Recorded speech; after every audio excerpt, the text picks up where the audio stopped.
একটা বাড়ি যেখানে মানুষ শান্তিতে থাকে, কিন্তু কখনো কখনো ঘরের কোণে কোণে থাকে কিছু অদৃশ্য, যা শুধু দেখার নয়, যা অনুভব করতে হয়।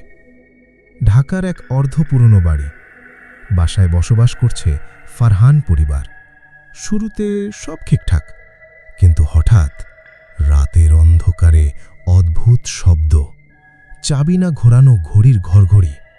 কিছু দেখা যায় না, কিন্তু অনুভূত হয়। লোকজন বলে, ওরা এখানে, আমাদের চোখে দেখা যায় না। রাত 11টা, ফারহান ঘরে বসে আছে। হঠাৎ বই শেলফের বই নিজে নিজে নড়ে। মা বলল, ফারহান, তুমি কি কিছু করেছ? কোনো উত্তর নেই, কারণ কিছু দেখা যায় না। রাত 2টো, ফারহানের ছোট বোন ঘুম থেকে উঠল, বলল, ভাই, কারা আমার কাছে আসে? ফারহান দেখল কোণে ছায়া নড়ছে, কিন্তু কিছু দেখা যায় না। হঠাৎ ঘরের এক প্রান্ত থেকে ফিস ফিস শোনা যায়, এই ঘরে তুমি একা নয়। ফারহান কাঁপতে লাগল। ভয় বাড়তে থাকে। দিন কুকুরগুলো ভয় পেয়ে চিৎকার করে। কিছু আসবাবপত্র নিজে নিজে নড়ে।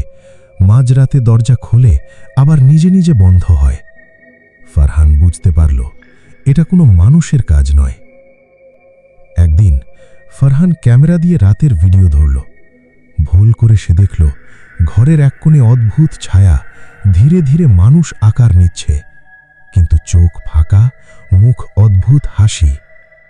বুড়া প্রতিবেশী বলল, এই বাড়িতে একসময় কেউ খারাপ মৃত্যুর মুখোমুখি হয়েছিল, তাদের আত্মা এখনো ঘুরে বেড়ায়। ফারহান ভয় পেয়ে গেল। রাত 3টে, ফারহান একা ঘরে বসে। হঠাৎ ছায়া তার দিকে এগোচ্ছে। সে দৌড়ালো, কিন্তু ঘর যেন লম্বা হয়ে গেছে, কোনো দরজা নেই। ফিস ফিস কণ্ঠ, তুমি আমাদের সাথে আছো, এখন একা নেই। ফারহান কাঁপছে। হঠাৎ সব আলো নিভে গেল, সব শব্দ চুপ হয়ে গেল। পরদিন সকাল, ফারহান দেখল ঘর আগের মতোই, কিন্তু তার কক্ষের প্রাচীরে অদ্ভুত ছায়ার চিহ্ন।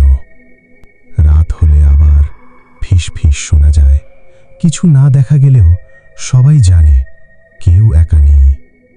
এই বাড়িতে বাস করো, কিন্তু মনে রেখো, অদৃশ্য কিছু সব সময় তোমার চারপাশে আছে।